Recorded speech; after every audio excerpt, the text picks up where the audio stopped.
the freedom to learn to dream big and to aim high, the freedom to speak up and have our voices heard, the freedom to be tolerant and to be kind to others.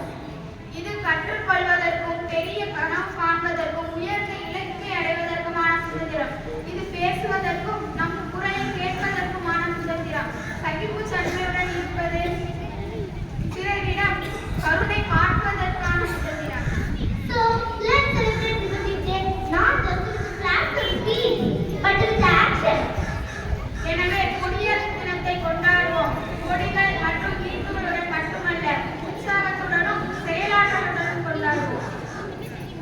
We are prayed that the responsible person, Anna Gandhi, Anna Ambedkar. தேசத்தின் பொறுப்புள்ளவர்களான அண்ணல் காந்தி, அண்ணல் அம்பேத்கர் என்று பெருமை கொள்கிறோம்.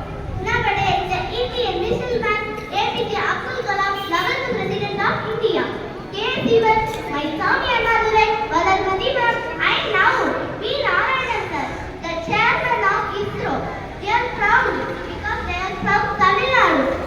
இன்றைய தினத்தில் இந்திய ஏவுகணை நாயகன், இந்தியாவில் 11வது குடியரசுத் தலைவர் ஏபிஜே அப்துல் கலாம், கே. சிவன், மைசாமி அண்ணாதுரை, வளர்மதி மேடம் மற்றும் தற்போது இஸ்ரோவின் தலைவர் வி. நாராயணன் சார் அவர்கள் ஆகியோரை நினைத்து பெருமை கொள்கிறோம். இவர்கள் தமிழகத்தை சேர்ந்தவர்கள் என்பதால் மேலும் பெருமை கொள்கிறோம்.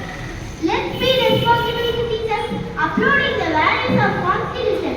Let us honor each other's differences and celebrate our diversity. After all, India is a country of unity in diversity. நமது அரசியல் அமைப்பின் விழுமியங்களிலிருந்து பொறுப்புள்ள குடிமக்களாக இருப்போம்.